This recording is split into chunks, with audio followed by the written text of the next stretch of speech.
Warm welcome from OmDayal Group of Institutions to today's webinar. I am Dr. Shukonna, Assistant Professor at OmDayal Group of Institutions and the moderator of this webinar. OmDayal Group of Institutions is one of the reputed colleges under Maulana Abul Kalam Azad University of Technology, offering BTech programs in computer science engineering, civil engineering, mechanical engineering, electrical engineering, and BA courses. The college is NAAC accredited and approved by AICTE and COA. Today, the CSE Department of OmDayal Group of Institutions is going to present the webinar on latest technology trends and opportunities in computer science. Before we start, let me explain how you can talk to us during the webinar.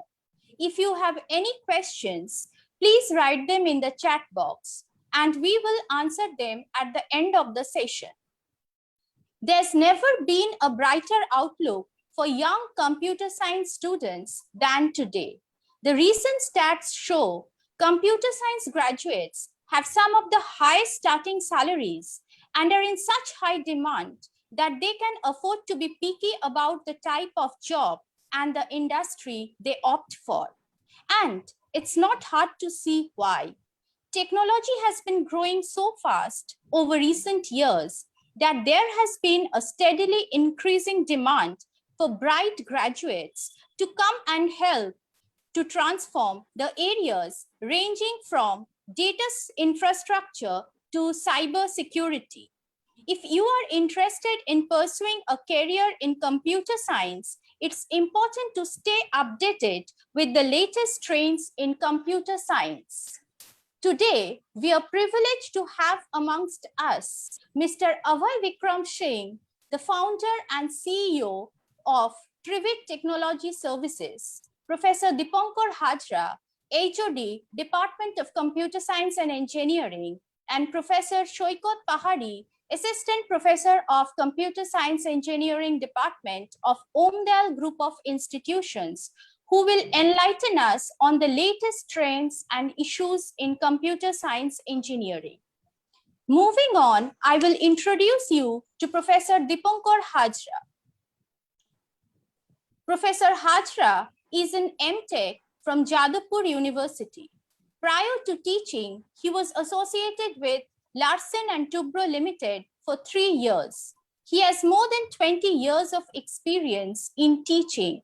Presently, he is acting as the HOD of the Computer Science and Engineering Department of OmDayal Group of Institutions. His research area is image classification and retrieval. Professor Hajra, if you please enlighten us on the various opportunities for computer science engineer. Sir, over to you. Thank you, ma'am. So actually, before going to the latest trends of computer science, actually, I want to discuss what are the opportunities for computer science engineer. Means what are the available opportunities are there and what are the latest trends will be there. Okay. So I'm sharing a PPT screen, PowerPoint screen.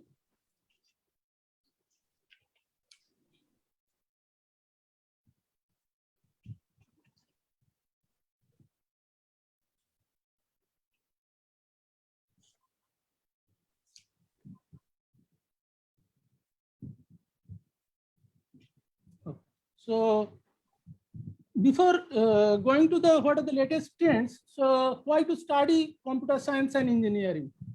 So as we live in the digital age, most industries rely on data and software programs. Computer science impact everything on banking, communication, transport, development, education. In each of the sector, you will see the application of the computer science. Computer science has made the world better, faster, and more connected. The constant development of new technologies, that is actually latest trend, also means that there is constant demand of brilliant tech minds who can create, maintain, and fix both gadgets and the code. To find a job is easier than other disciplines. then to find a job with high income is easier than other discipline for the computer science and engineering student. So in this pandemic situation, so it is easier to work remotely for computer engineer.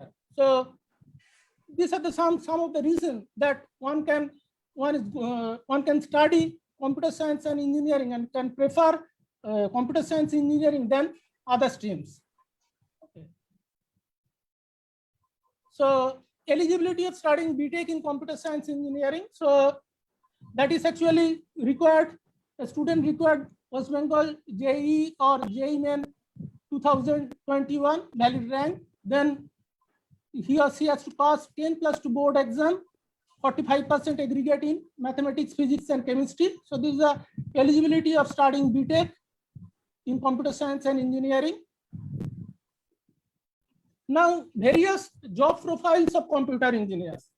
So before going to the latest trends of computer science and engineering, we are checking what are the various job profiles. So there are latest trends are there. That does not mean that earlier job profiles all are becoming obsolete. Okay, there are many opportunities in this various job profiles, and these are in many number. I have only mentioned some of them. Okay, so just like a software developer, the software developer have the technical expertise to write the code for project. Maybe C, Java, or nowadays there is more inclination towards the Python. Okay, there is always required the hardware engineer. Hardware engineer designs, develops, tests computer system and the components of the computer system. Then there is system analyst. A system analyst specialized in analyzing, designing, and implementing information system. So before coding, this analysis part, this is one of the most important part. Okay, so system analyst, this is one of the important job profile of most of the organization. Then database administrator. The database administrator, so huge amount of data. So all the system, most of the system that requires actually huge amount of data. So that's why the database administrator is still useful. The database administrator uses specialized software to store and manage data. So this is another important job profile. Then there is network administrator. So for each organization, so the computer is need to be connected. Okay, network administrator is responsible for keeping an organization computer network up to date and operating as intended. Okay, so these are the different job profiles for computer engineers. There are many other job profiles are there, like software testers. Okay, then web developer. So web developer are responsible for designing and developing website and website applications. So many huge number of websites are there, website applications are there, and again there are different number of website and website applications. Still, this has to be these are developed. So web developer is still a important job profile. Mobile application developer. So new apps are coming. So when for developing this type of application, mobile application, design, creating, updating this type of mobile application. So requirement of mobile application developers are also there. So these are the some of the, so I have mentioned some of the job profiles of computer engineers. So these are actually going on for some years. Okay, some profile is for many years, and this mobile application for some maybe less number of years, but these are going on for many years. Okay, so latest trend means new job profiles are added for this latest trend. So these job profiles are there. Along with this job profile, many more job profiles are coming. So like data analyst. So data analyst, who is the data analyst? So data analysts find meaningful results from the raw data to help their employers or clients make important decisions by identifying various facts and trends. Then there is big data engineer. A big data engineer creates and manages company's big data infrastructure and tools and can find results from the big data. Then there is machine learning engineer.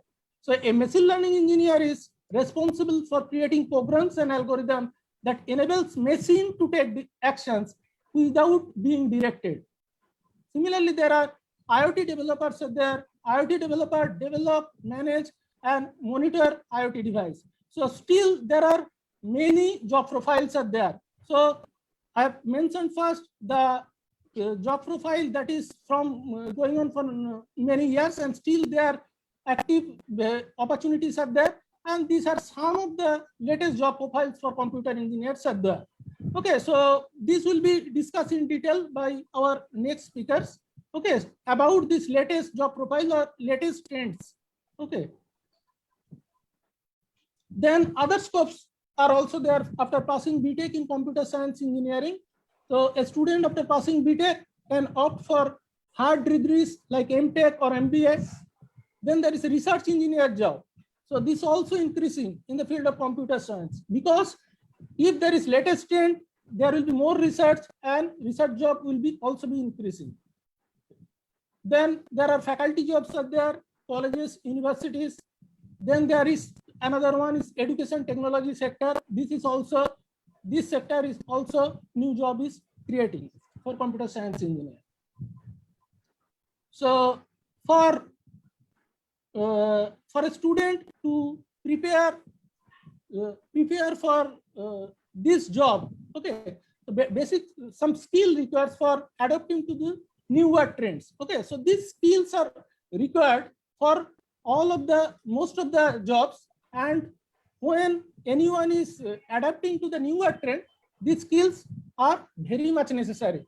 So anyone, he or she is efficient in some language, okay, but if the language is obsolete, he has to adapt to the new language, or any technology is becoming obsolete, he has to learn the new technology. Okay, then that means all the engineers, the computer engineers, always ready to adapt to the newer trends or latest trends. Okay, so the some basic skills are required for the computer engineer. So a computer engineer is required to solve complicated problems in organized manner. So some problem solving skills are required. Then analytical skill required. So we'll see that in the latest trend, there is one term is there, data analytics. Okay, one of the latest trend. This analytical skill is always required for the computer science engineer. So this is crucial to assess any problem from different perspectives and find the best solution. Then communicational skill. A computer engineer is always part of a larger team. So one has to interact with his or her team, exchange ideas, stay updated with team's progress toward long goal. So communication skill is also important. The leadership skill, after a certain point, every engineer is required to lead a team. And then creativity. There are many other skills there. So I have mentioned only some of the skills. That is, another skill is actually creativity. So if you have the creativity, you will succeed as computer engineer. Okay, so these skills actually in 4 years of engineering, anyone can learn these skills. So these skills can be improved.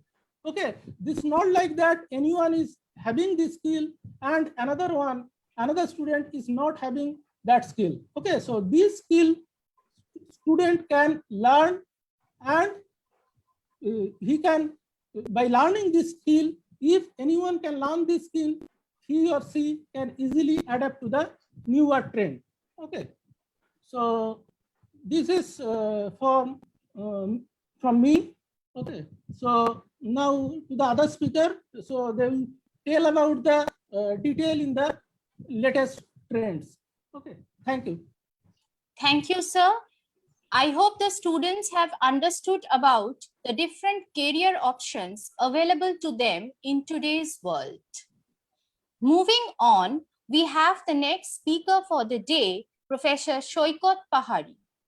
Professor Pahari has completed his master's from Calcutta University in computer science. He has an industrial experience of 4 years and academic experience of 12 years. Presently, he is the assistant professor in computer science and engineering department of OmDayal Group of Institutions. His research area is computer vision and machine learning. His research works have been published in several reputed international and national journals. Today, he is going to enrich us on the topic data science. Sir, over to you. Very good afternoon, everyone present here. I am Shoykot Pahari from OmDayal College of Institution, OmDayal Group of Institution, Computer Science Department. So we are present here today to discuss about the topic that current trends and the opportunities. So whenever we are thinking about current trends and the trends related with the computer science, and so first thing that will come to our mind is data science and machine learning, because we know, all of we know that data science and machine learning is basically ruling the world. Okay, but there are several perceptions about data science. So I am trying to focus on this topic in a brief with this time duration. Let's share the screen first. So I am sharing a screen. I think it is visible.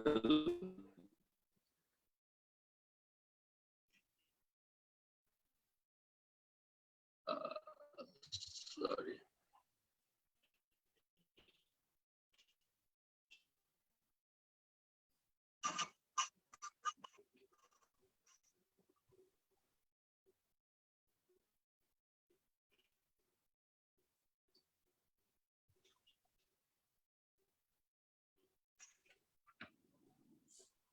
Well, so computer science with data science, basically versus, I am the topic, though it is written versus, but at the end I want to show that data science is basically a part of the computer science, and how a student will find his or her career path through this path.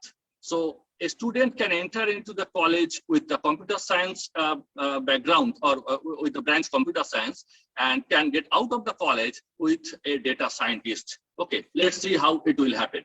Now, before going to the data science in detail, let me talk about something about it. So the author, I have taken this picture from the book Think Like a Data Scientist, and it is written by Brian Godsey. He shows, you think the first picture, if you are a worker in a company which works with data science, the manager or the management or authority, they will think that you are a money printer. Money printer means you can channel a company incorporating data science. That means at that very moment the company tries to cut you through data science. So this is the perception of, is that whenever a company is providing data science schemes or methods, that means it is a magic box or a magic tool. That means whatever the problem is, that can be solved using data science. But these are the perceptions. This is not always right, maybe sometimes wrong, but these are the perceptions. Now, a software engineering person, the person who develops the software, he thinks data science about several different components. For example, it is about mathematics, it is about statistics, about machine learning. Okay, so combining all these things, data science actually happens. Now, what do you think about data science? Whenever you will work as a data science or data scientist in a company, you will feel the rhythm. Okay, you will feel the rhythm that it works all together. It's not the different things. It's not the different tools. Data science is all together. It includes computer science. It includes mathematics. It includes statistics. It includes IT infrastructure.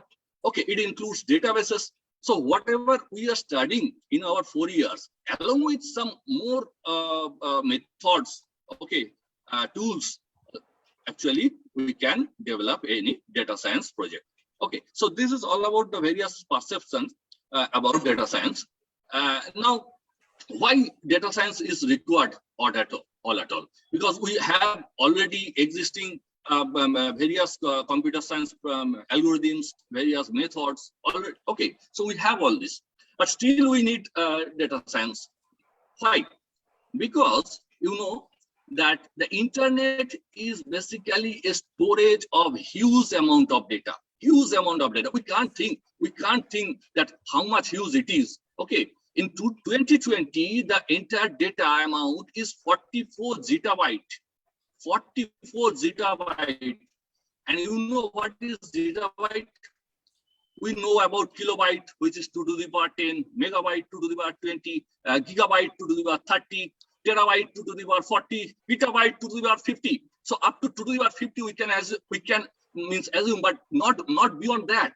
Okay. So beyond 2 to the power 50, there are several units are there. One is zettabyte, which is basically 2 to the power 70.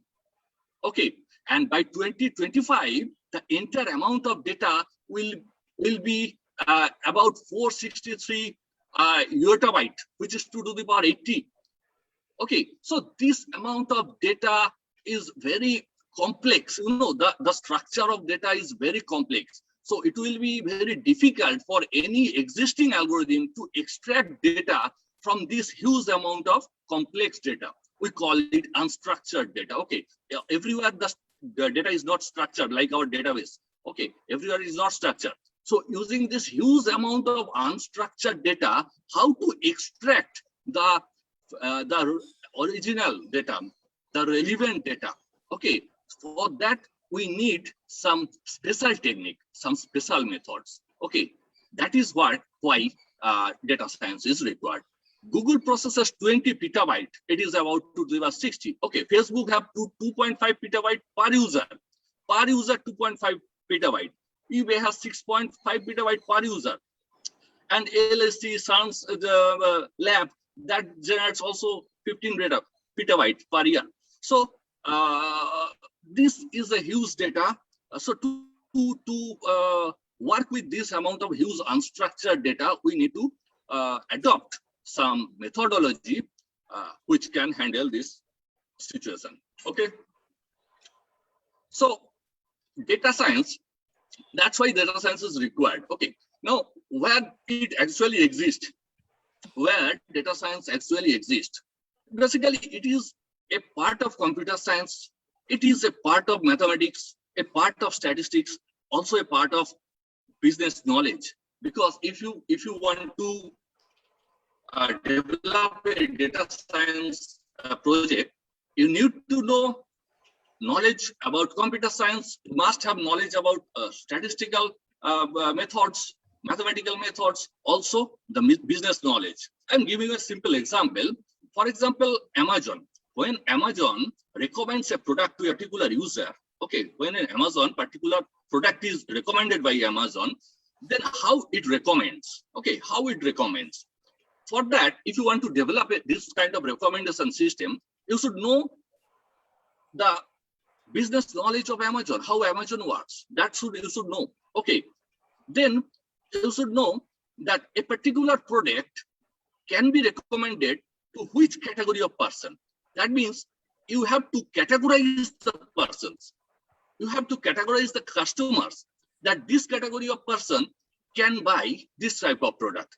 This category of person can buy this type of product. Okay. So we can use some statistical model, okay, for this type of categories. After categorizing all these things, then we can implement this method using the computer science programming tools. Okay, we know the programming tools. So we should know all these things to develop a data science project. That's why it is written that data science is interdisciplinary. So it is interdisciplinary. Whenever you are studying computer science, that means you are very much familiar with data science. Already you are familiar because you know the machine learning, something about machine learning, you know something about software development, you know something about mathematics, whatever the basic mathematics we study, that is enough for this. So, and also we have the business knowledge because we have several subjects that we taught in our 4 years course.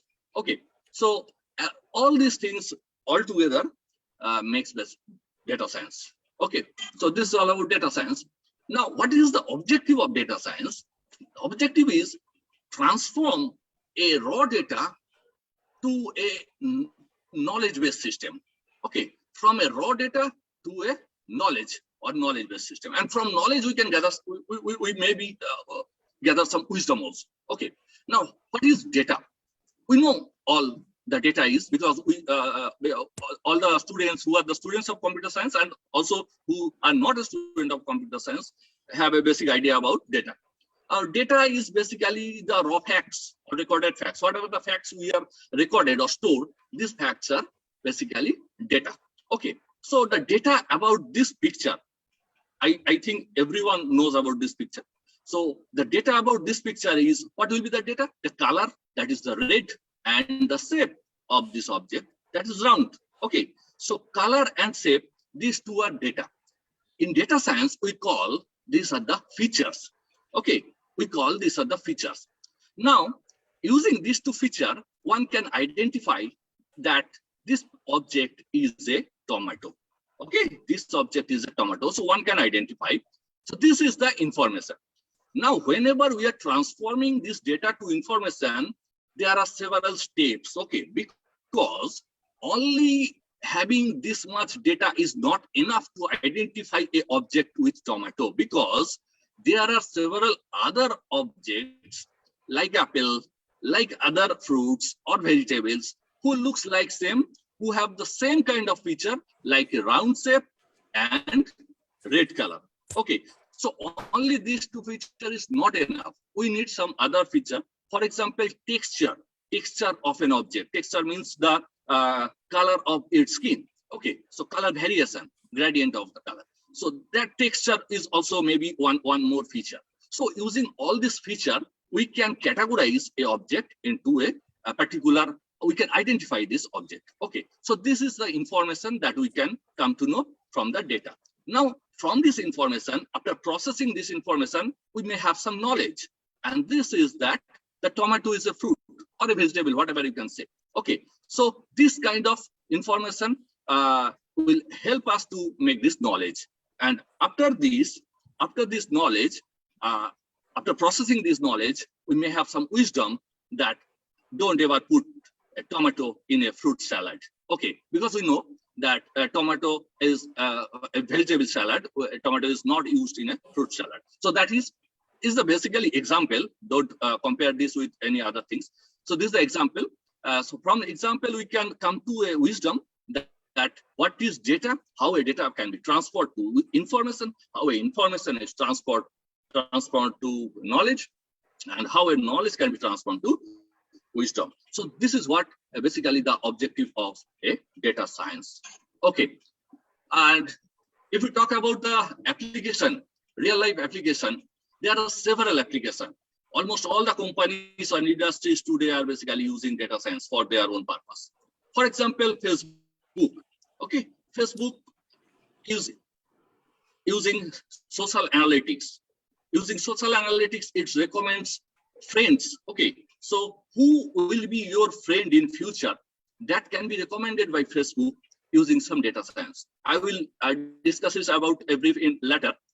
First, I am going through all the companies that who are using data science. Okay, for example, Amazon is improving its e-commerce experience. Okay, that means how it will recommend the products to its particular customers. Okay, Uber is optimizing its rides. Okay, for example, Bank of America, Airbnb, Spotify. So music recommendation system is a Spotify. So everyone is using data science for better output, for more accuracy, for less error.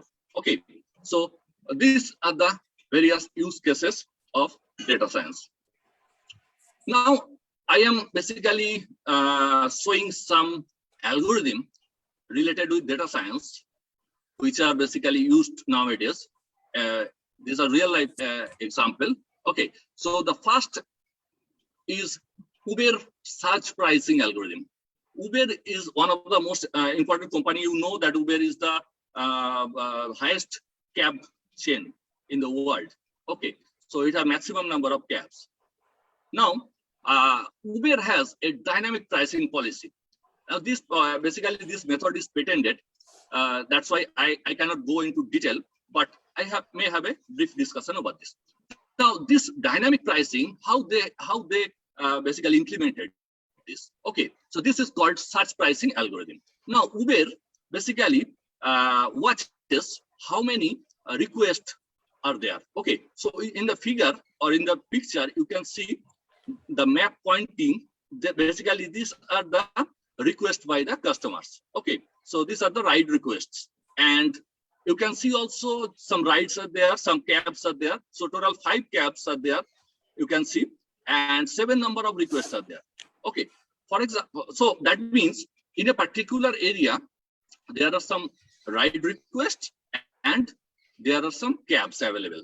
Okay, now for example, total number of ride requests is X.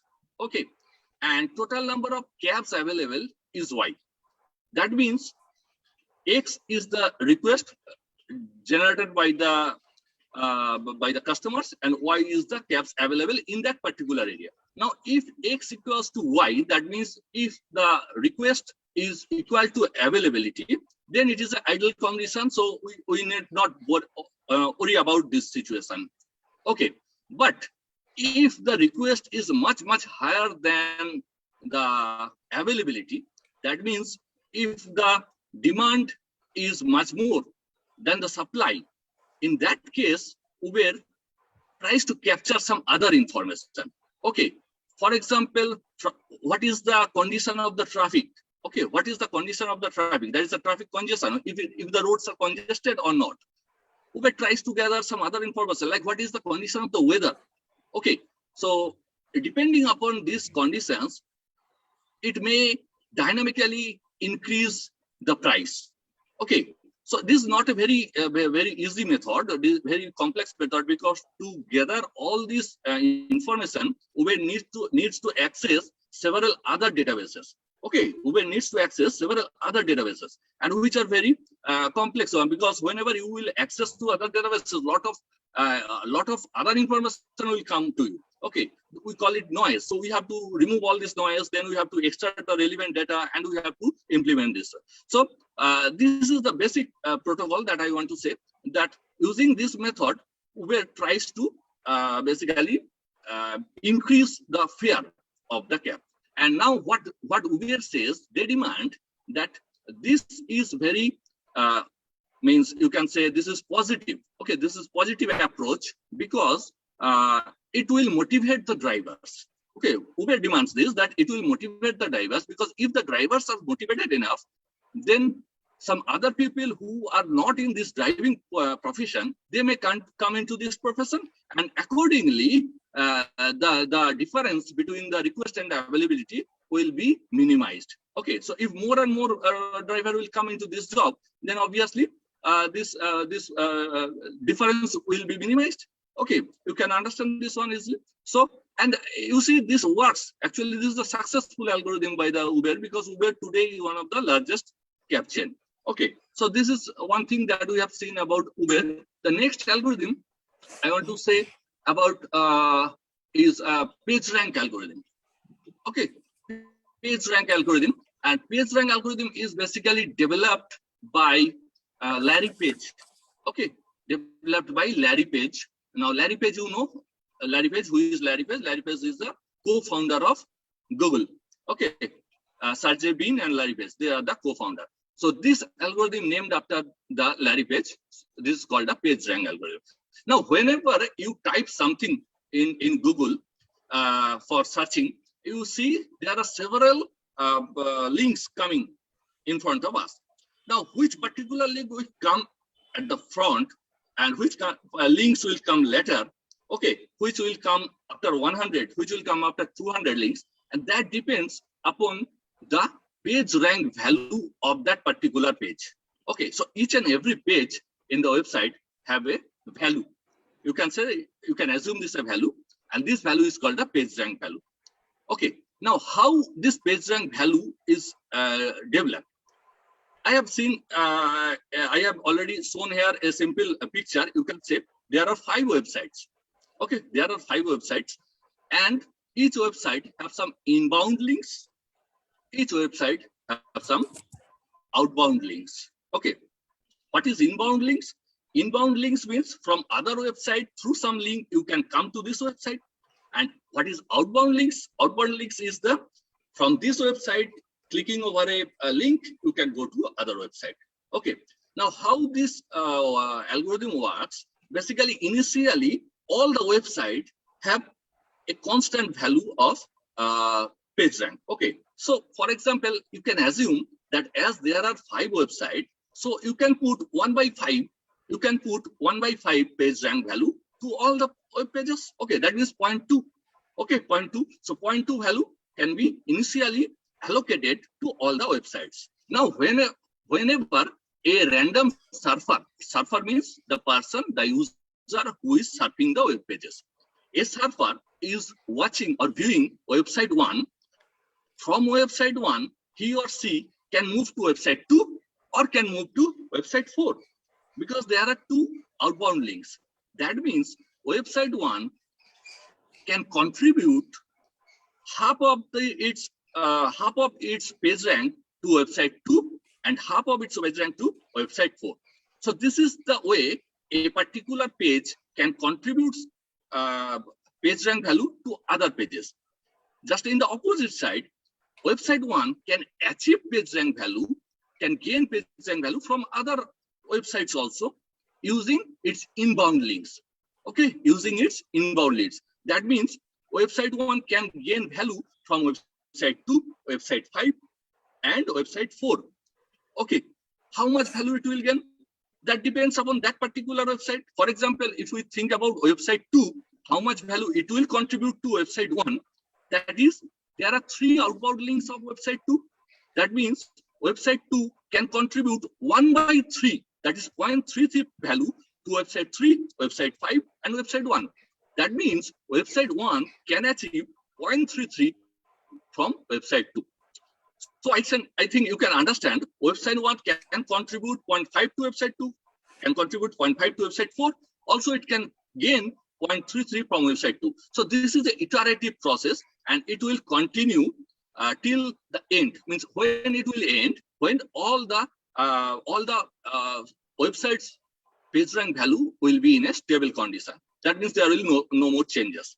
Okay, now change will happen when again new website will come into play. So this is the Google PageRank algorithm, how it works. And according to the PageRank, Google shows the links in front of you. I have shown a Google picture here. Google front page is a very old front page, and there was a PageRank meter over the page. Okay, but now today I think it don't show. Okay, so this is about a PageRank algorithm. Next, I want to show one thing, that is Netflix. Netflix, I think all of you know about Netflix. Netflix movie recommendation. Now, the recommendation system works upon a methodology that is called collaborative filtering or content-based filtering. So this is the algorithm, collaborative filtering and content-based filtering. Okay, now what is collaborative filtering? Collaborative filtering means, for example, you and your friend. So you are, suppose you are X and your friend is Y. So both you and your friend X and Y have watched a movie. Okay, both you and your friends X and Y have watched a movie, and both of you have given some opinion over this movie that this is a good movie. Okay, so whatever opinion you are giving and your friend is giving the same type of opinion. For example, you can assume this one. Okay, that means you and your friend comes to a same category or same community. Okay, so in the next time, whenever you will watch a movie, and if you give your opinion that this is a good movie, in that case, that particular movie will be recommended to your friend because you and your friend comes to the same community or same category. So whatever you like, maybe your friend will like. This is called collaborative filtering. I am talking about only 2 friends, but this works actually with huge number of a group of people. Okay. Now, next one is the content-based filtering. Content-based filtering means if you like some horror movie, so next time some horror movie will be recommended for you. So this is simple content-based filtering. Okay, so this is Netflix recommendation system. And if you want to study about this one, if you are a computer science background and you want to study, then I will recommend you to study collaborative filtering or content-based filtering. That will be easier for you to understand. Okay, so these are the 3 algorithms that we have discussed. And at the end, I must say about the job opportunities, because this is the topic of today's lecture, that what is the current trends and related job opportunities of these trends. Okay, so I am giving a simple figure of financial year 2021 and 2022. You can see that TCS is going to hire 40,000 people for both of this year.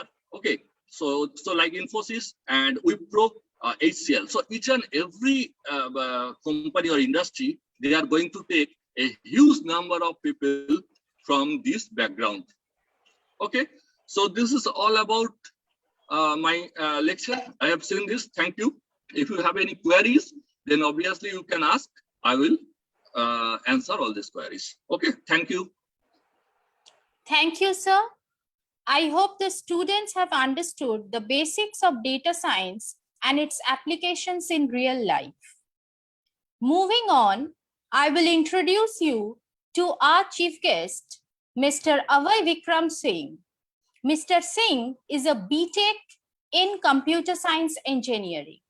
He is an entrepreneur and the founder of Trivid Technology Services. He has got more than 12 years of experience in IT sector.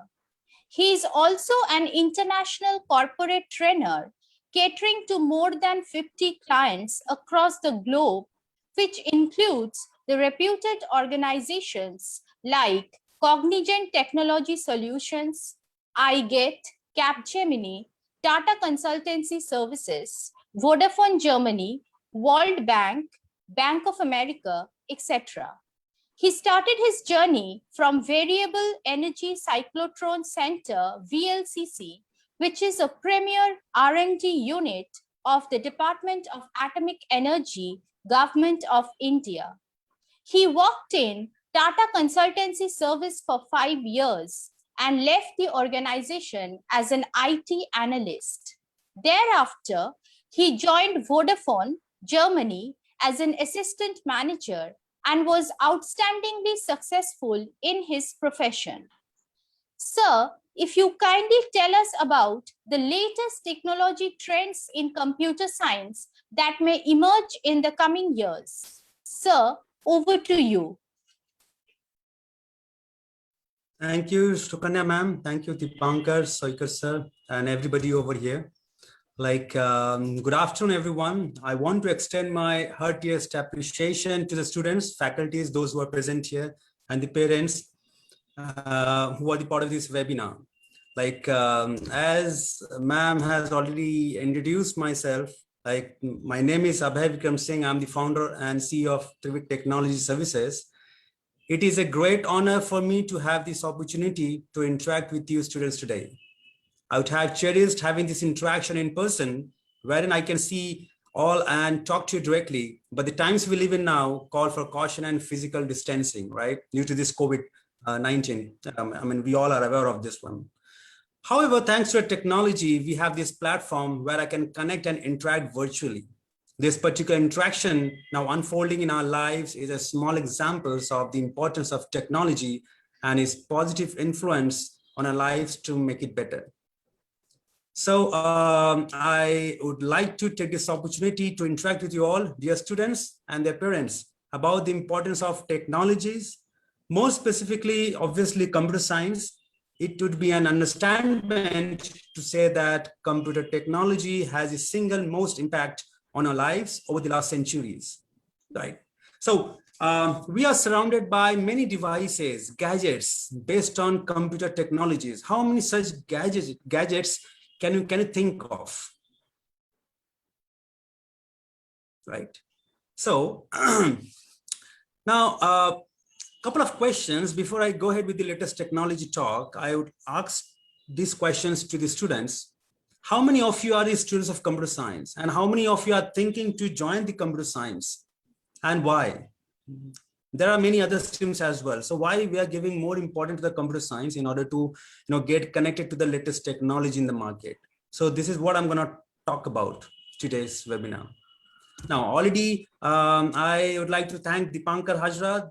He has already talked about a lot about the computer science, why this is important, why people should go for the computer science, what are the advantages, disadvantages, how we get to know what are the latest technology if we be a part of the computer science and everything. In addition to that, I also like to give some of the important points why one should go for the computer science in order to get connected to the world in terms of the latest technology. And after that, my next move would be on the latest application which is running in the industry. As I've seen the world working, actually in academic, what happens, we get to know about the how do you call it as, about the technology, fine.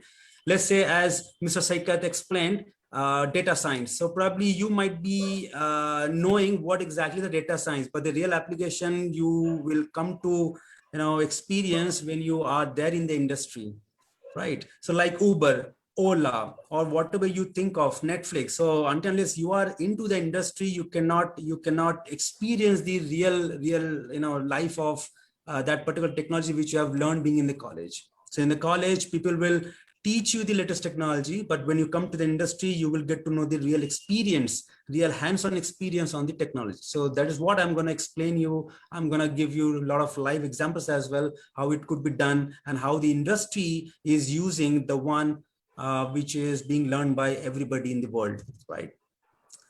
Now, let me start with why the computer science is very important. Personally, I consider that computer science is a part of nearly everything that is a part of our lives as the most important aspects of it. As you all have given examples earlier, computer science technology is an integral part of many things that we see and experience around us. So right from the mobiles that we use, the vehicles we travel in, the different communication and interaction that we have with people around us, with different organizations, with the governments, etc. All have computer technology as their core. Having the presence of computer science everywhere makes it as necessary skills to learn for you students. Knowing computers help in many ways. So we'll discuss those as we get along in this conversation. So no need to worry about that. So we'll discuss each and every point as we go on with our speech. So the second aspect that I feel is an important aspect of computer science is a skill that you can develop by exploring it. This is especially useful for you students. So studying computer science helps you getting a strong foundation for logical thinking, problem solving. It can help you to develop your imagination, which is very helpful nowadays in the latest technology. When you go for the coding, programming, obviously you are imagining the things. When you are imagining the things, obviously your imagination power will increase. That's the reason companies are more towards, they are more towards hiring the freshers, hiring the graduates than hiring the experienced people.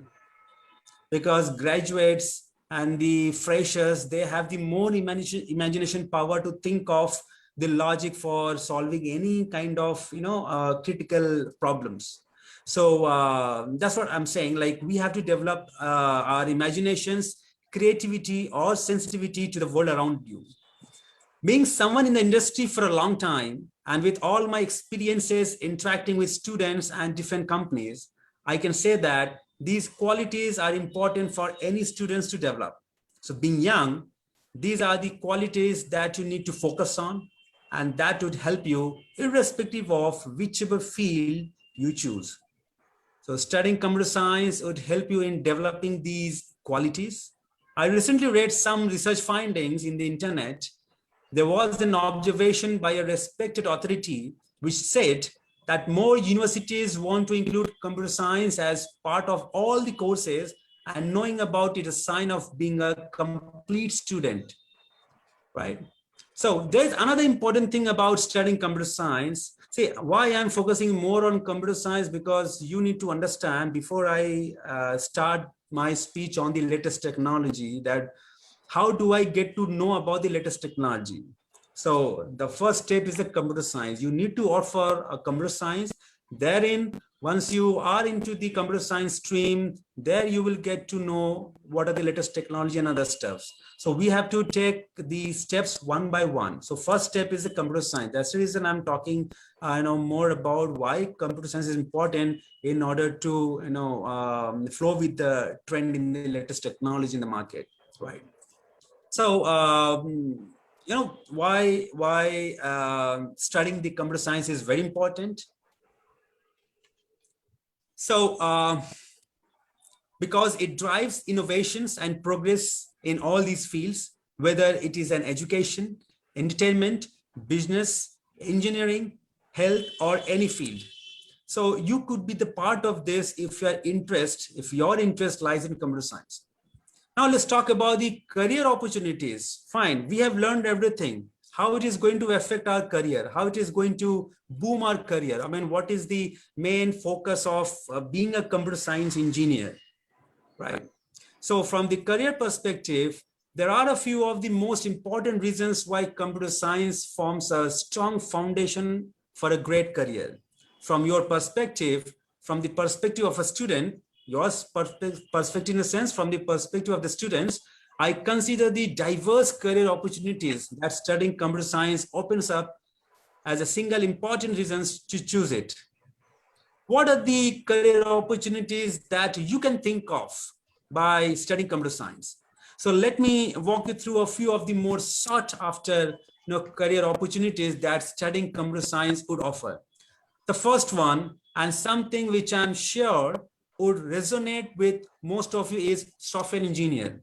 So this is the basic title which you'd be getting after completing the computer science engineering. And if you get a job in any of the industrial sector, then the first designation would be of software engineer. So the role itself is an umbrella term for a wide range of career opportunities, including designing, developing, creating softwares, etc.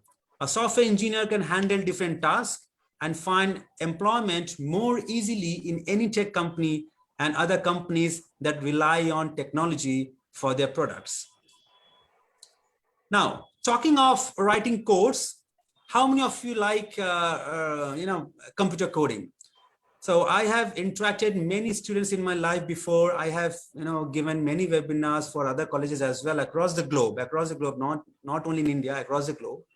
So what I've found is, being in computer science, students are not more towards writing the coding. They always a kind of, sir, if you have any tool and if you have to put the data and if tool does everything, then that would be amazing, right?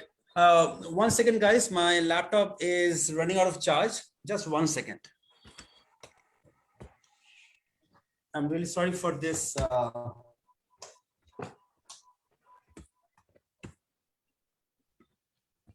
Yeah.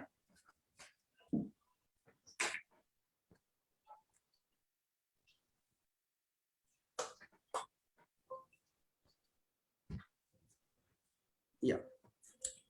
So what I was saying is, I have interacted many people across the globe, many students across the globe. Being in computer science stream, they do not like to go for the programming skills. I mean, they always say, sir, I don't want to go for programming. I really do not want to learn the logical stuff. If you have a kind of an automated stuff, then that would be really helpful for us. So computer science is the only stream you can talk about wherein you can choose your career as per your wish. It's not like you have to learn the programming skill, then only you can develop your career, then only you can enhance your skills in the market, then only you can grow your career in the in the latest technologies. It's not like that. It's not like that. If I'm a programming geek, if I am more logical and if I'm more towards writing a program, doing a coding, then probably I can choose my field. If I'm more towards developing the front end, then probably I can choose I can choose my career as a website developer. If I'm more towards setting up the infrastructure or setting up the computers in the back end, then probably I can choose I can choose a role of a system administrator or Linux administrator. So it totally depends on us. If I like more doing towards the database, then probably I can become a database administrator, right? So computer science is the only stream wherein you can have the diversity. As per your wish, you can choose your sector. So which sector you are interested in, so probably you can go to that particular sector. So that is the only stream which has got the most diversified areas to grow your career. Now, so what is the latest developments in computer science? So before that, let me present you with two stories highlighting the importance of staying up to date with new technologies. We didn't do anything wrong, but somehow we lost. I hope you might have heard of this statement somewhere in your life before. So these are iconic words said by the CEO of Nokia in their last press conference before Microsoft took over Nokia. Did any one of you hear about Nokia? Not sure. How many of you are the younger generation would recognize Nokia? But for our generation and those older than me, Nokia was huge. It represented the idea of mobiles and mobile technology for us. And let me tell you one thing, when I was there in the college, I had the first Nokia phone in my hand, which was the color Nokia phone. I still remember the model of that, Nokia 2600. I do not know whether you have heard of this model, the name of the company. I'm just talking about Nokia to the younger generation. But Nokia was really huge at our era, right? So the statement, so what Nokia CEO has made a statement, let me repeat, we didn't do anything wrong, but somehow we lost. So what exactly does it mean? The statement of Nokia CEO is not far from the truth. They did not do anything wrong and were a major company, but they failed to adapt to modern technologies. With Android and iOS gaining around us, leading mobile technologies, Nokia could not compete and upgrade its product, eventually losing out. Nokia missed out on learning and they missed out on changing. They not only lost an opportunity to grow, but they also lost out on the chance to survive. You got the point. I mean, you need to understand why I have taken the examples of Nokia over here. Nokia was a huge, and it was really a huge, you really cannot believe it was in a comparison with Google. But the thing is, Nokia did not update itself based on the latest technology. And we got Android, and Nokia was not moving from its OS to the Android. And ultimately, Nokia had to sell its business to Microsoft. So that is the main aspect of the technology here. Being a student of computer science, being in IT industry, you always have to update yourself based on the latest technology. Let's say today you are learning Python. Python is a programming language. I mean, not a programming language. It is a scripting. It is a widely most used scripting in the world. Today, it is very much in demand. It may happen that after 15 years or 20 years, this will not be in that much in demand. But nothing to worry. You might be having something else which will be more in demand than this. So you always have to keep switching your technologies, keep switching your skills in order to get updated with the latest technology in the market. If you don't do, what will happen? Those who are younger than you, or those who are coming out from the college now itself, they will cross you, and they will go to that level which you always wanted to be, but you couldn't, just because of your outdated technology. You got the point. Now, so let's now move to the next story. A more successful case of transformation is Fujifilm. I hope you could recollect back the days of having cameras reels for the cameras.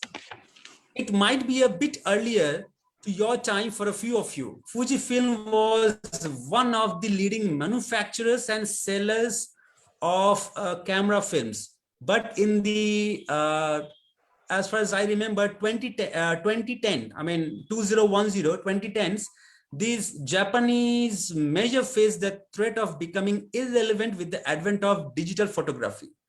While many other film manufacturers like Kodak became bankrupt, Fujifilm found new ways of staying relevant. They used the technology and know-how to enter new markets like medical imaging equipment, digital X-ray technologies, and other healthcare and medical technologies. It repurposes photo film technology to develop LCD panels. Because of the popularity of LCD screens, it understood the changing trends and technologies and adapted to them for survival and growth. So these are the two stories, present two sides of an important lesson that we all need to understand and learn, right? So as rightly pointed here, updating according to the changes is important to survive. So let me repeat, updating according to the changes is important to survive, right? So I've seen many people with multiple years of experience learning new courses and updating themselves with the latest technologies in my professional career. They have managed to grow in their careers because they refuse to be content with what they know. I hope every one of you, my dear students, develops this attitude, the attitude to always try learning something new, upgrading the skills and knowledge. With this perspective on the importance of upgrading oneself with the latest developments, let's look at a few of the latest technologies that currently present brighter opportunities. Number one, artificial intelligence and machine learning, which is also known as AI/ML in short. So you might have come across various applications and solutions using AI, speech recognition, personal assistance in smartphones, ride-sharing application, etc. are few examples of AI application. This is just a glimpse of what the technology can offer. It is expected that by 2025, the AI market can grow to a $190 billion industry. This would mean better opportunities for now and for the future. Machine learning, a subset of AI, is expected to be a major job provider in the near future. Got the point? Now, let me give you an example of a lens card ad on TV, wherein lens card allows you to try various spectacles before buying it virtually. This is an example of the application of the technology. We could explore this technology and be a part of such innovations. So I hope that you all are following these different technologies. Big data and data analytics is another technology which has been around for some time and has a lot of potential to be a huge part of our lives. So many tech and non-tech companies are investing in data analytics. I'm going to show you, after my speech is over, I'm going to show you the live practical how one can give the data as an input to the big data tool, how you can extract the information out of it, and how you can put the important data in the form of the dashboard in order to present the data in front of the management. So I'm going to show you this live, and right in front of you, I'm going to create a hacking dashboard in order to catch the hackers or the intruders who are trying to hack the system. So I have got some dummy data. So you will have a better picture how it could be done. I mean, how it is being done in the industry. Okay, once the data is in front of you, as Mr. Shoykot was talking about, after you get the data, you have to extract the data. Everything I'll be explaining you won't take much time. Probably in 5 to 10 minutes, I'll be explaining you the entire process, how it is being used in the industry in terms of the real-time experience, right? So another interesting new technology is Internet of Things, which is also known as IoT. I think you all would agree with what I say, that the internet has become an indispensable part of our lives, with most of the things we do and encounter in our daily lives being connected to the internet. I would say the Internet of Things is the future. I clearly remember when I was there in Dubai for one of my client visits. What happened, I just boarded a metro train over there, and you really won't believe the train was running automatically without any driver. And that is the practical example of IoT. That is a practical example of IoT. When the station was coming, it was stopping, the gate was opening automatically, passengers were passing by. The one who is standing outside the train, he was coming in. The one who was inside the train was going out. After these travel is done, the gate was closing automatically, and then again it was going to the next stoppage. Again, when the next stoppage comes in, it stops out. When everything, driverless train is a real-time example of IoT. Did you get that? So we are already using a more IoT-enabled solution in our lives. So one, I have already explained you my real-life examples. So many tech companies are exploring new ways of using IoT and developing solutions. So it is still early days, though. A study says that by 2030, we might have around 50 billion IoT-enabled devices. This is a trending technology with a lot of growth potential. So a key part of IoT is online security, and that is another interesting technological trend that you could focus on. So while cybersecurity might not be considered one of the trending technologies, it is one of the fields that has great potential for the future. With increasing resilience on information technology, there is also an increased risk of facing new threats. Now, apart from these technologies, I recommend you watch out for the latest developments in blockchain, 5G, quantum computing, and edge computing. Now let's talk about application in different fields. So can you tell me why I have highlighted these specific technologies, or why these technologies have greater career opportunities compared to many other technologies? So one of the main reasons I mentioned, these technologies are the latest, obviously, and these latest technology is their wide applications in different fields. So I hope many of you watch Netflix, as Mr. Shoykot was already explaining, Netflix or other OTT platforms like Amazon Prime or others. Let us take the examples of Netflix. They have used data analytics to understand the various watching patterns of the viewers. So information about the preferences, time slots, interests, etc. are collected and analyzed. This information helps Netflix to develop the content and make other decisions on broadcasting. This information is also used in advertising and targeting specific audience. You know, I just forgot the year, the exact year when the Barack Obama was selected as a president in the US.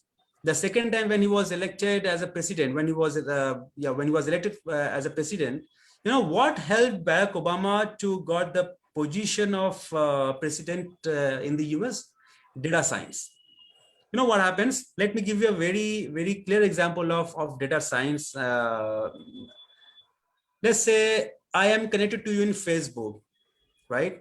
Try to understand the stuff. Like with this example, you can connect what is the usefulness of the latest technology in the market. I'm connected to you over the Facebook, and you are my friend, and I'm saying, hey, Barack Obama is very bad president, or probably he could have been much better if he could have solved the water problem in my area. Somebody is saying to someone that, hey man, we have an electricity problem, we have an internet problem, we have this problem, we have that problem. So a hell lot of problems people are discussing among themselves. They are not complaining. They are not writing a complaint letter and putting in the complaint box in order to let Barack Obama know, right? So they are just chatting among themselves about the problems, about the issues they are facing on daily basis. Now that data, if I get somehow from Facebook or from anyone, whichever the platform you're using to communicate, if I get that data and if I try to analyze, so what do you mean by analysis of the data? I'll always try to extract the important part of it.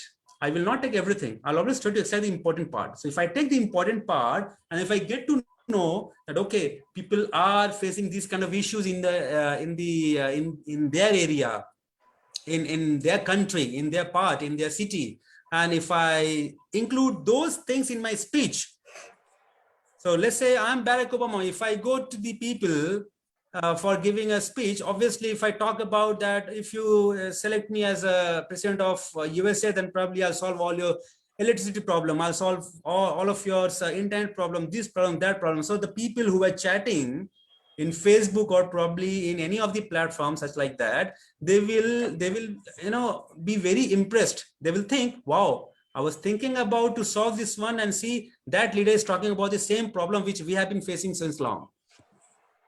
Understood? So this is how Barack Obama got selected the second time as the president of USA, just because of the data science. So he hired the most highly, salaried data scientists across the globe who were working on this project, and finally it worked. So this is how everything happens, right? Now, you might have seen suggestions of various shows and products coming up while using your Facebook or Instagram. So there are other industries where computer technology is being used and has helped in transforming them. So two sectors that I could think of as relevant for the current times in application of computer technologies are education and healthcare. So with the challenges that COVID-19 has presented, we have seen how technology has come to the aid of the education sector. Like how I can interact with you now using an online platform, even though we cannot meet personally. So right now we are using Zoom. I do not know where you guys are connected from, right? I'm in some location, you are in some location, but still we are able to connect to each other. We are not physically connected, but yes, we are logically connected. We are able to deliver what we want to deliver. You are able to take what you want to take. So these are how the technologies are connecting to the people, even if you are sitting in remote distance, right? So many edutech companies have developed solutions like virtual classrooms, online courses, digital learning platforms to overcome the challenges presented by COVID-19. Over the last year or more, you all might have used one of these platforms. So there are many other applications where the education sector relies on technologies. So other than education sector, another sector that was greatly helped by technology is the healthcare industry. So the medical and healthcare industry has transformed thanks to the advancement in computer technologies. So can you think of any such instances where computer technology is being used in the healthcare industry? Digitization of medical records for easy access and monitoring, computer-assisted medical research, artificial intelligence and robotics in diagnosis and surgeries, etc., are few applications of computer technologies being applied in the medical field. Now, let's say if there is a patient and he or she is suffering from eye disease, let's say. So how it is being operated? So before the computer was this much popular, what they used to do, they used to go for the manual operation, right? But nowadays they have a big devices. They have a robotics, they have the artificial intelligence. They look at the computer, but they will operate you here. And probably in fraction of second or in few minutes, what they used to do in 12 hours, 24 hours, they do the same thing in just fraction of minutes and it will be done. So this is the strong point or the strongness of the computer science engineering and the latest trend, right?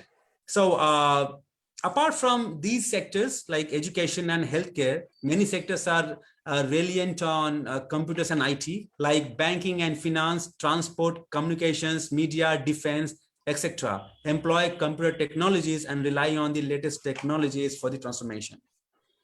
Now let's talk about the career opportunities and salary packages.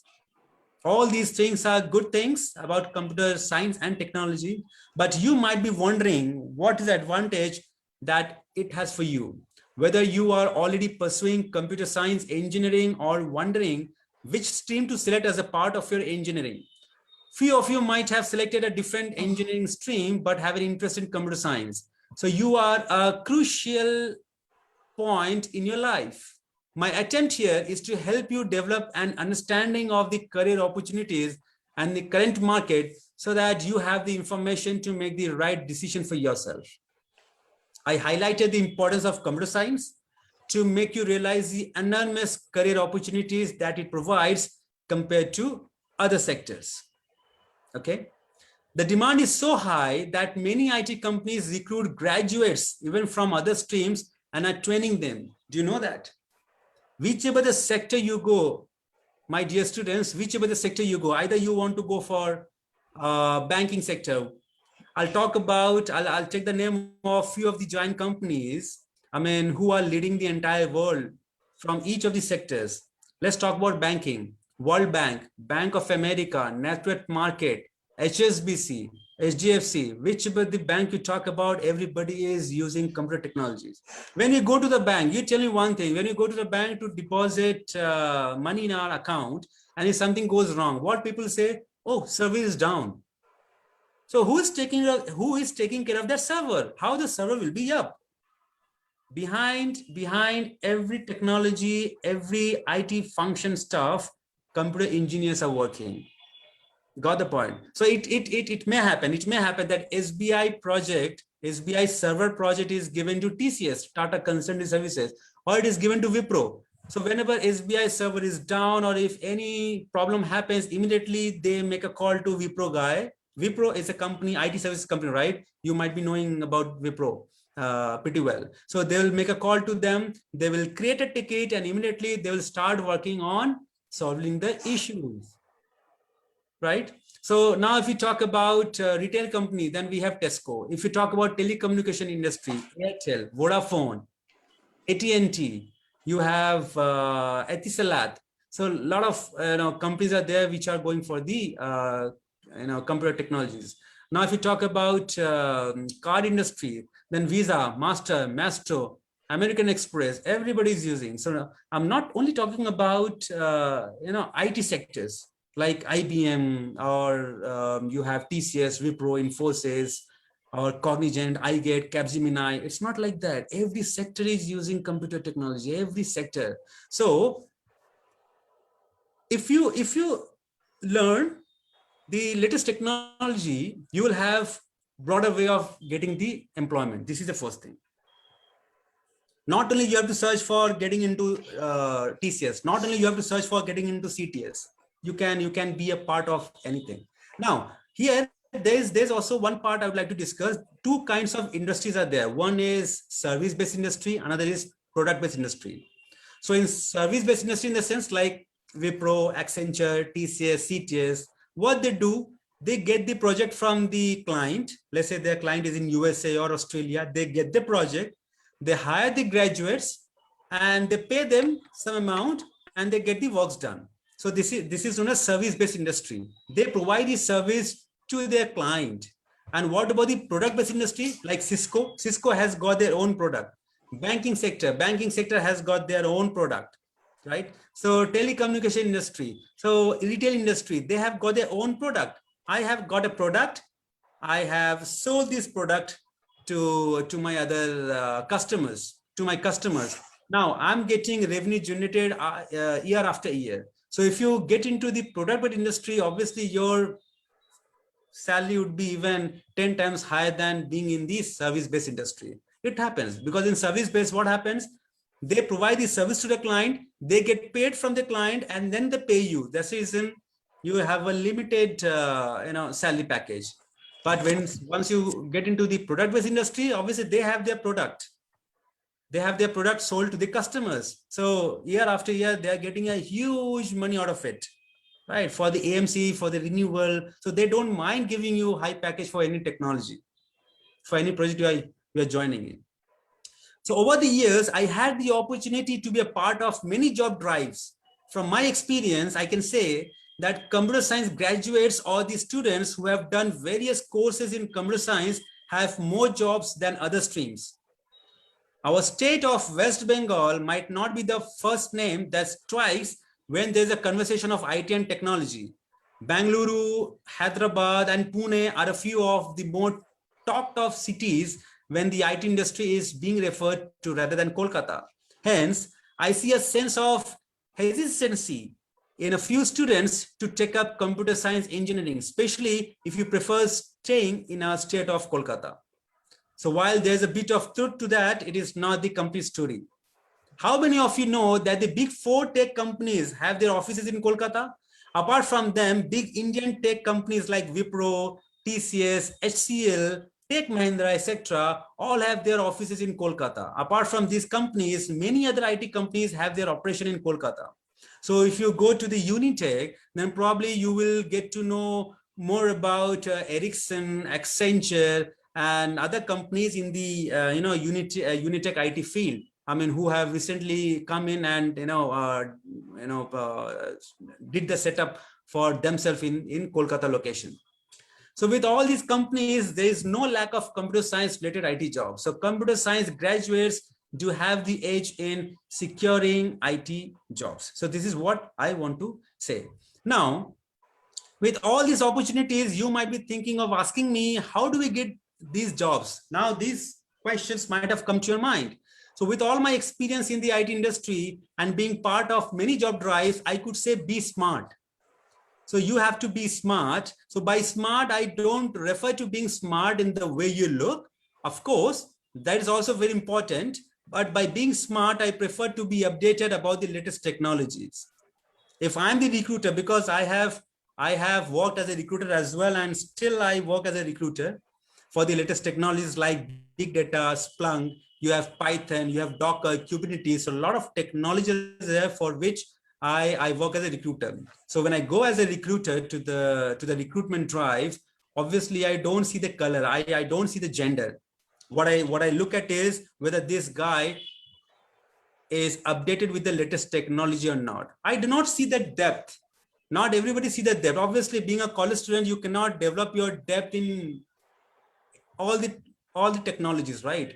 But obviously, what I look for, or what people look for, what the recruiter look for, whether you are up to date or not. Being a computer science student, are you up to date or not? If you're up to date, if you have got developed the basic knowledge about each of the technologies, I do not want you to be the master of everything, but I want you to be at least to know about the technologies which is around you. If I say what is cloud, and if you say the cloud is something which I see in the sky, which gives me water, that's it, done for the day. If somebody says yes, I have heard of Amazon Cloud, I have heard of Azure Cloud, Microsoft Azure Cloud, I have heard of Google Cloud Platform, these, that, then that helps me to recruit that guy who knows about cloud. Once he joins our company, once he joins the industry, probably I'll train him, I'll explain him in depth, and probably he will become an expert after getting trained or after being in the industry for long. If I talk about, do you know any security tool? What do you mean by big data? What do you mean by AI? If he doesn't know anything, if he says, I have never heard of this term AI before, then that's it. That is done for him. You got the point. So we do not want you to be an expert in anything, but the one thing which we look from you is you need to be updated all the time. So that is known as smartness. Okay, so I prefer to be updated more the latest technologies, to be smart about knowing what is going around you and what is in the high demand. So it is very important to have the required skill set and understand the latest technologies currently in demand. It is often a daunting task to choose a particular technology that will suit your skills, interest, and great job potential as a student. You got the point? So now let me get back to you. Here I would like to share my screen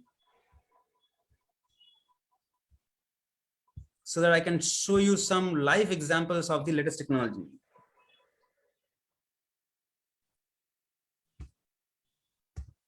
I am downloading one data over here.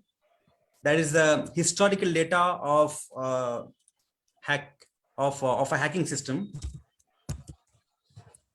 Now, as Mr. Shoykot said, like in data science, what happens? We have to input the data, then we have to extract the information, and then the informative, like the information which we have extracted, has to be put in the form of the dashboard in order to go for the further analysis.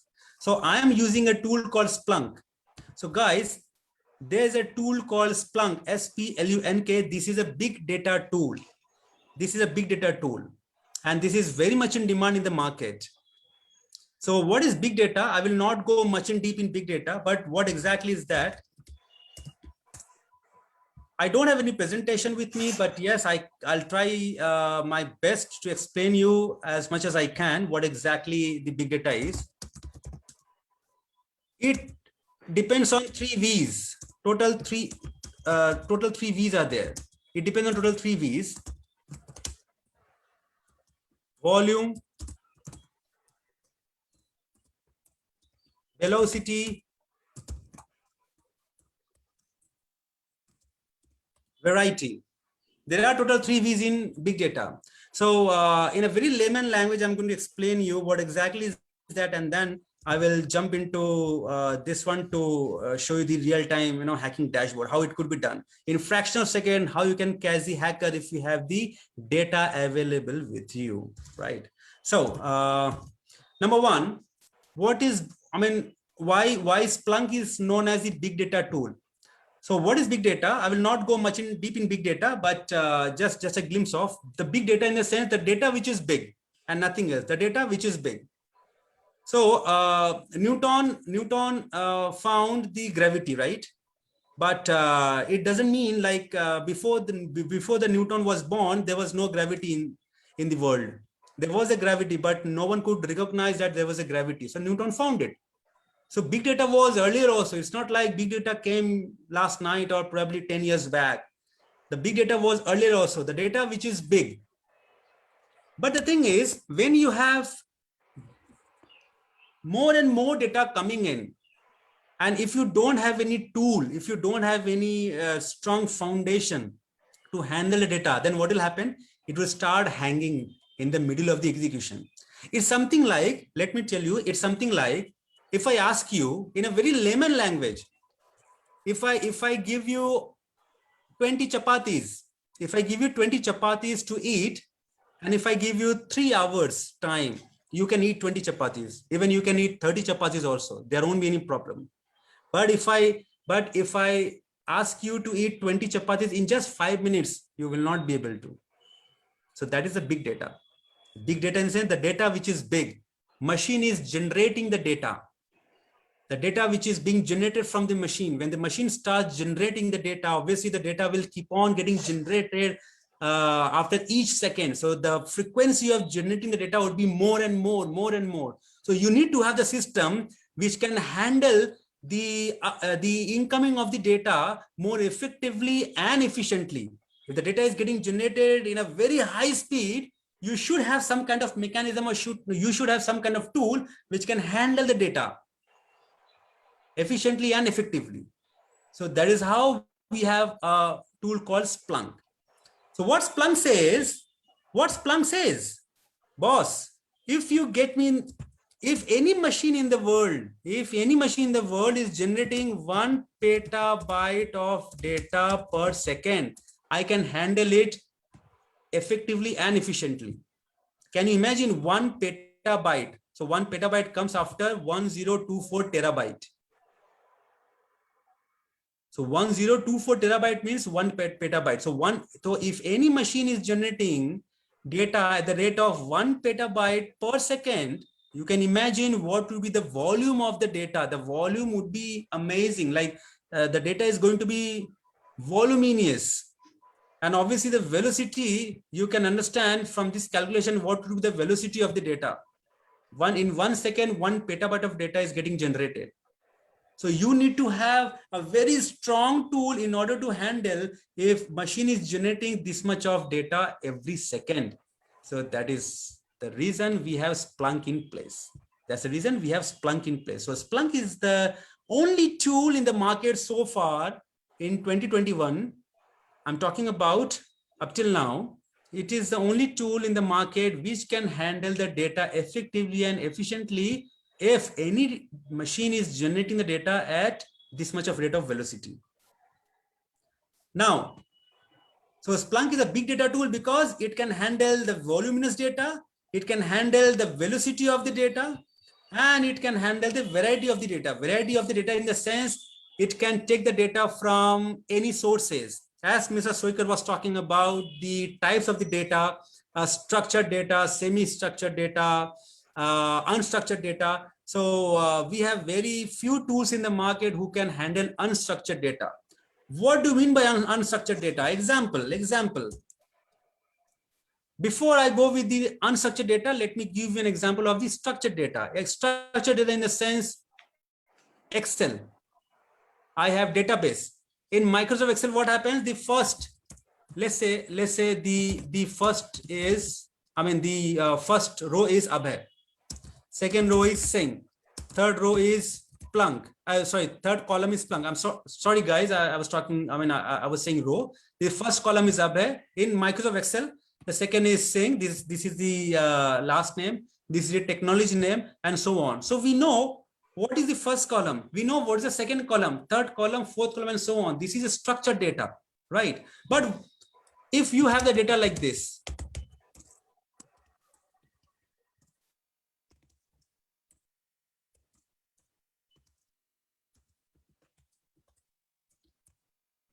now here, which is my name? You tell me. I is my name, M is my name, U is my name, or Abhay is my name. How do you get to know that which is my name? This is unstructured data. This is unstructured data. Let me show you one more example of the unstructured data. The data which does not have any structure.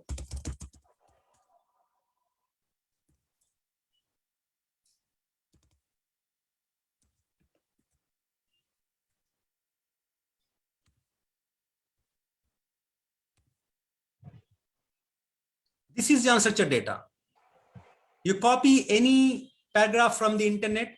This is unstructured data, wherein you cannot claim like the third column is the name of the station, or the fourth column is the name of that or this. So you do not know what is exactly this Bhopal Junction. So you need to write a logic in order to extract. You need to write a logic in order to extract this thing. So that logic will be written in the tool in order to handle the unstructured data, right? So this is the unstructured data. Now Splunk can take the data from various sources. It can take the data from database. It can take the data from RFID. It can take the data from Excel, XML, whichever the source you can say, Splunk can take the data. So let me directly go to that one.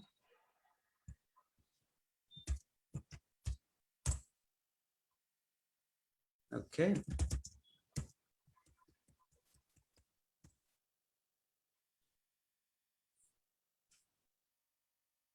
This is the tool. Settings, add data. See how the thing is very easy. I mean, any noob can learn any technology. This is one of the tools I'm talking about. But if you go for the latest technology, just don't feel like, can I do this or not? Anybody can do. Even, I have got this much of experience, but when I was in college, I never had a computer at home. So even though I was a computer science student, I never had a computer. So the first computer I touched there in my college in second year, not even in first year. You got the point, not even in first year. So uploaded, I'm going to upload the data.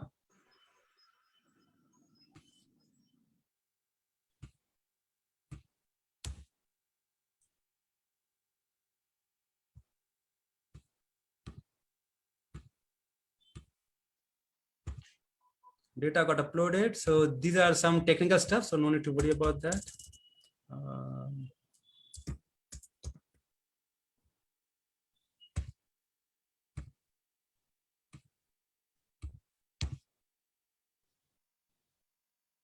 Now the first thing, what I did, the very first thing I did, input the data. So this is done. Okay, what type of data I have inputted? I have given the historical data of the hackers, those who have hacked my system or those who tried hacking my system. The data got generated in the form of the log in the computer. So I captured those logs and I put that in Splunk tool. Very good. Now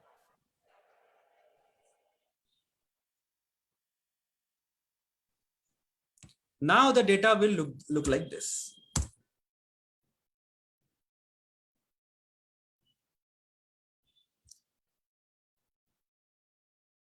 So no need to understand these things. These are some technical stuff. But if I go with this,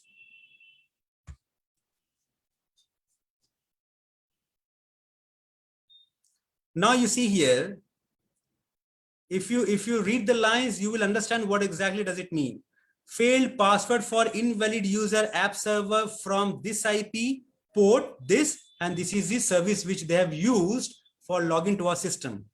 Now, when this kind of data is generated, when you are trying to log into my system with the wrong credential, You are the hacker. Obviously, you do not know the username and password of mine, right? So what you'd be doing, you'll be logging through the wrong username and password. So failed password for invalid users, then username, then IP address. So how do I get to know? See, I will not look at my system all the time in order to know like who has tried hacking my system. So what I'm going to do is,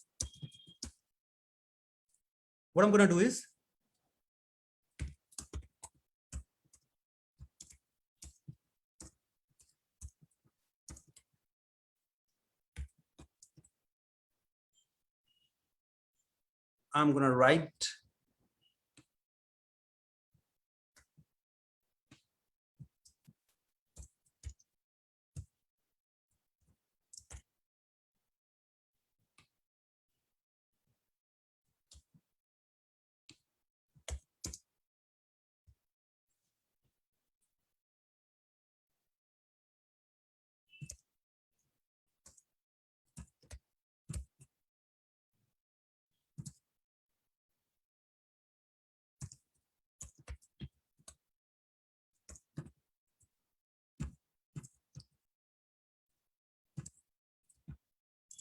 this is a regular expression which I'm going to write. So no need to worry about that.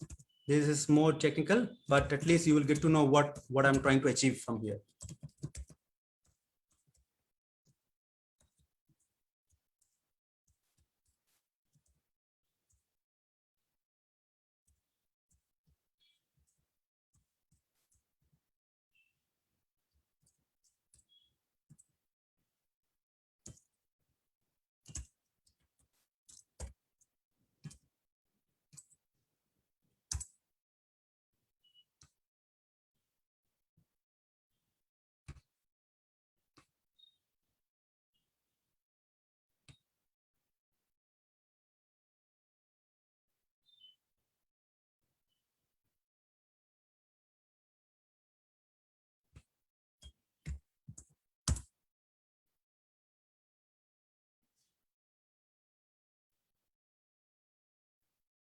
So as you can see here, guys, now top A user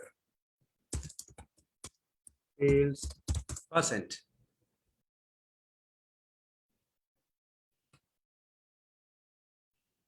Now these are the top 10 users who have tried logging into my system. So the name of the user is administrator. They are the intruders. They are the hackers. With these usernames, they were trying to hack to my systems. Administrator, admin. So if I go to the format and if I give this general on, now I could see total 1020 times they have tried logging to my system with administrator user. Now if you talk about email, they are doing the dictionary attack. So from email user, they have tried logging to my system 626 times. So I'm going to save this one.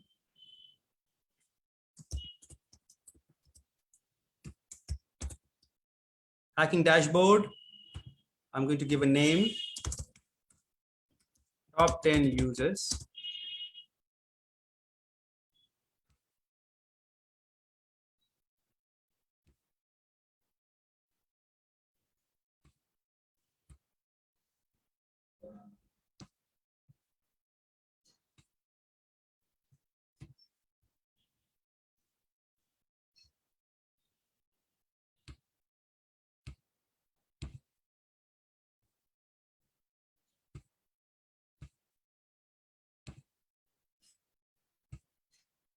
One second.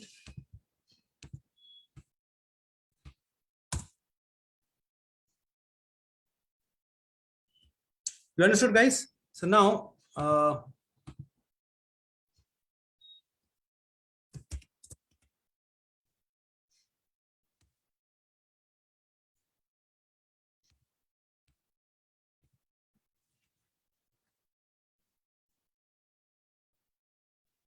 why is the button here? That button is not showing up here. Maybe I need to upgrade this one. That's not a problem.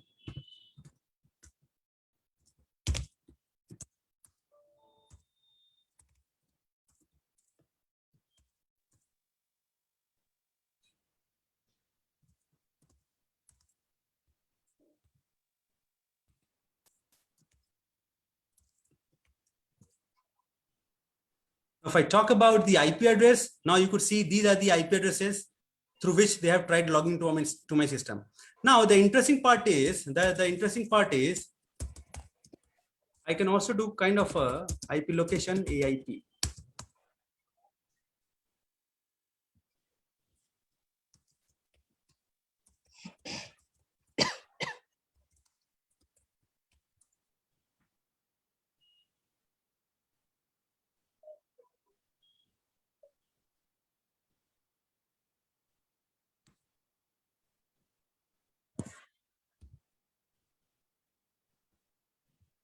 So which person has tried logging into my system from which part of this globe I can get to know from this globe. So this is not the part of your stuff. Like when I'll go for the monitor, I'll see somebody from India also tried logging into my system. So who is that somebody? India is a big country. So if I zoom out, then probably I'll get to know one is from Bangalore, one is from Mumbai. One is from Kolkata also. Wow, it's great, no? And one is from here. I mean, Jammu Kashmir, top. You got the point. Now let me reset. So that's what I'm saying. If you have the data available, see, from here to here, this is you who is going to write the code. But the main thing is this one. The main thing is data. We have to provide the data. Through this, we are extracting the information, and through this, we are trying to put the data in the dashboard for the further analysis. Understood? So this is how the thing happens in IT industry. I mean, the real-time scenarios. Understood? So that's all for the time being. And it has been a great pleasure interacting with you all to share my views on how computer technology helps in transformation and how you can be a part of it. Thank you. Thank you, sir.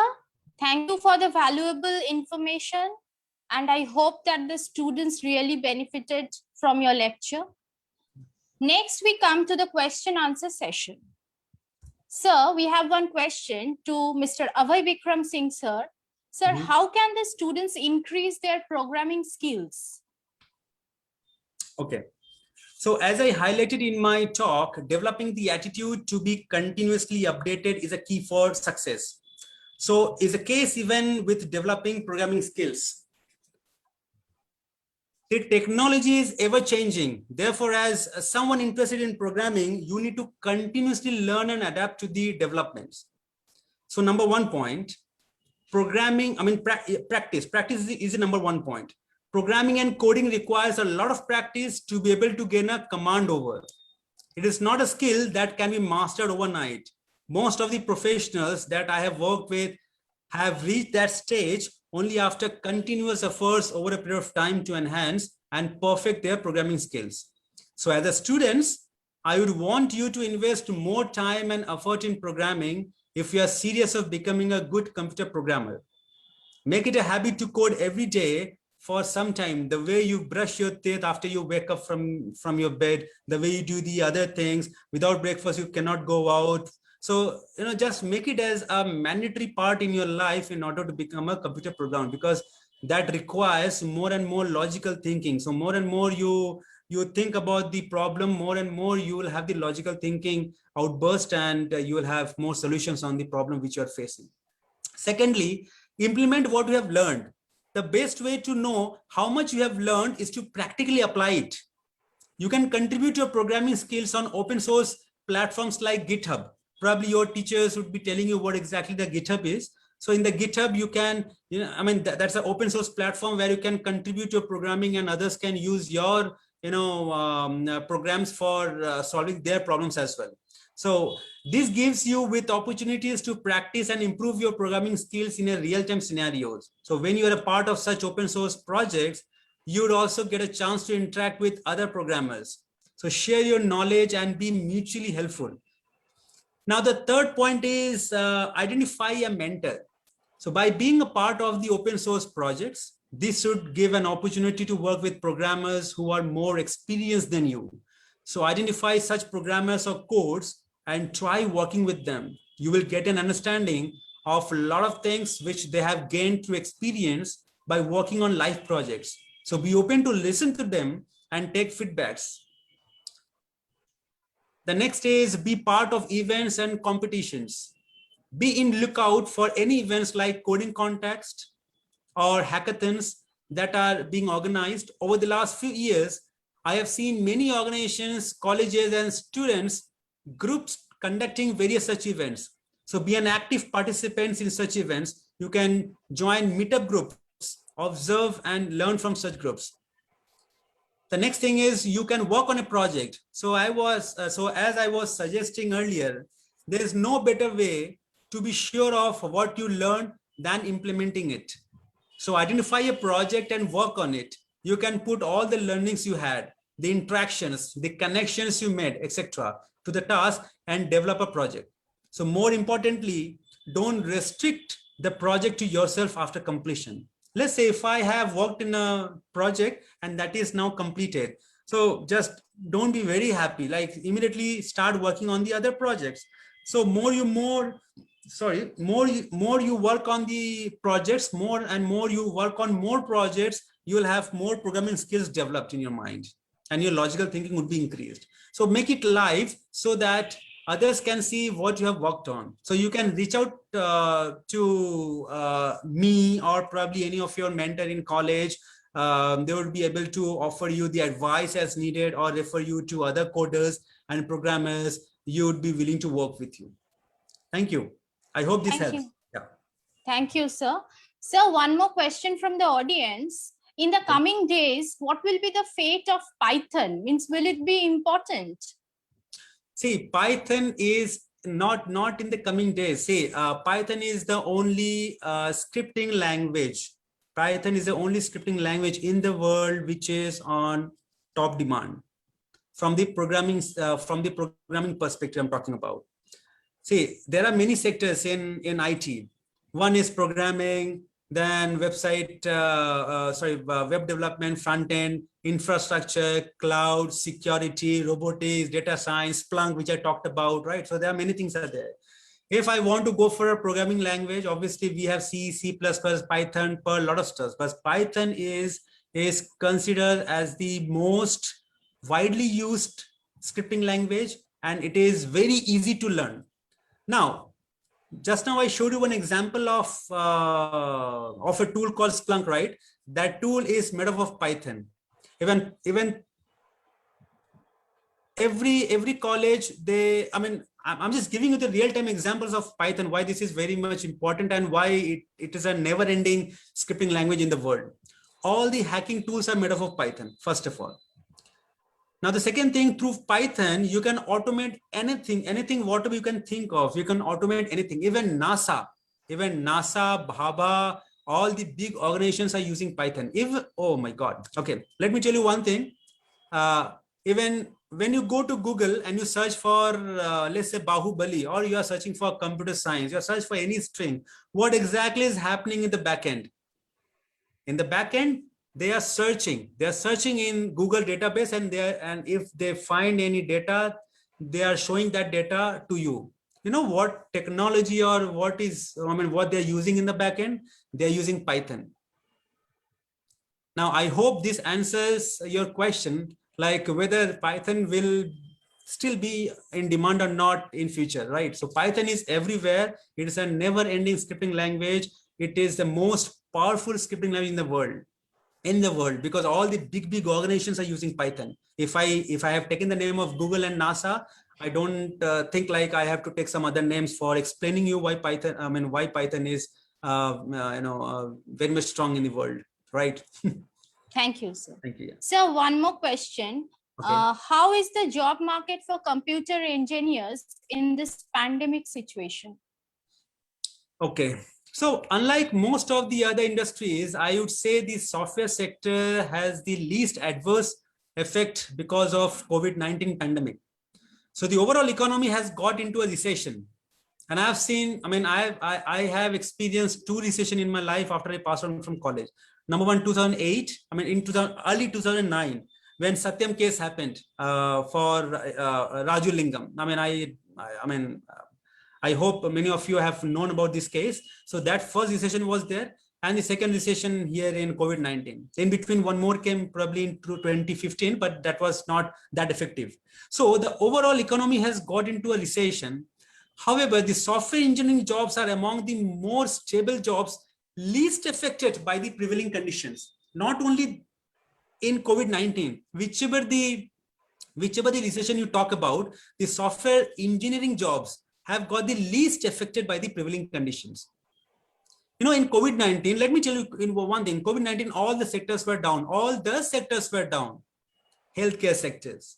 You talk about motor vehicle. You talk about telecommunication. These, that, all the sectors were down. Only the one sector was up, IT. Why IT? Because you can work remotely. You can work remotely. You just need to have the computer. I can understand COVID situation was there. Everybody was dying. I'm really sorry for all those families, those who have lost their dear ones. But the thing is, everybody had a computer. So they were connecting to the internet. Situation was not good, but internet was there, right? Computers were there. People were not going out. I can understand, but computers were there at home. Electricity was there at home. So they were using those resources in order to connect to the servers, to the client, in order to do their work. You understood? So even during the pandemic, I have seen an increase in the number of students and professionals seeking to learn new courses to keep updated. So one of the main reasons is the remote work option, which is feasible during these times. So this is only possible in the computer science. In any sector you go, not at all possible. You have to go to the site. You have to go to the site visit. Either you are a fresher or you are a big manager. So without going to the site, you cannot get the work done. You need to talk to the labor. You need to talk to the people around you. But computer science, IT is the only sector wherein you can manage the entire world being at home, right? So for the foreseeable future, I see that this would be the norm. So therefore, there might not be much of an impact in the job opportunities for the software engineering, unlike many other industries belonging to manufacturing industry or infrastructure, etc. In fact, the pandemic has created a need to develop new software solutions. Because of this, there is an increase in demand for programmers and developers to work on new ideas. Few of the specific niche that I consider would be of high demand are cybersecurity, big data analytics, application development, virtual reality, augmented reality, machine learning, etc. So over the last few months, I have been part of the various job drives. So most of these job drives are online job drives. So except for the fact that the drives are being conducted online and not physically, there has been not much of change from earlier in terms of the job opportunities, offers handed out, and the salary packages. Hence, I would say that the impact of pandemic on software engineering drops is minimal, and there is going to be a larger demand in the future. Thank you, ma'am. Thank you, sir. Now over to Dipankar, sir. Sir, how effective is online learning for computer science engineering students? So for computer science engineering student, online learning is very much effective. Actually, in COVID-19 pandemic situation, we have taken online learning approach using video conferencing software like Zoom, Team, Google Meet, and we are also sharing our notes. We are notes through Google Classroom. This also has the in Google Classroom there is also option is there for assignments of submission is there. Then also MCQ examination system is there that we are using through our college portal. Now, main problem of this online learning for is for practical classes. But in case of conducting practical classes, the problem is relatively less than other department for computer science engineering, because there are many online options are available, like online coding platforms are there. We are using online gdb.com. There is online SQL platform are there, like livesql.oracle.com. So there are virtual labs are there. So student can submit their problems and we can solve them or we can check them. So this is possible for computer science, means the labs, the practical courses, which are main problem for the online-based online-based teaching. So that is not there. That is almost not there for computer science and engineering. So that is the we can say that there is less problem in online learning for computer science and engineering students. Thank you, sir. So one more question. Sir, if you kindly tell us about the companies where our alumni are employed.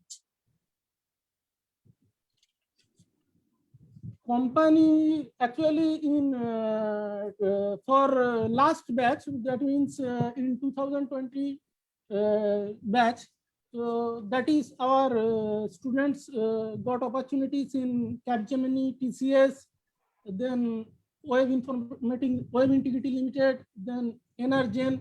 So many of them got opportunities.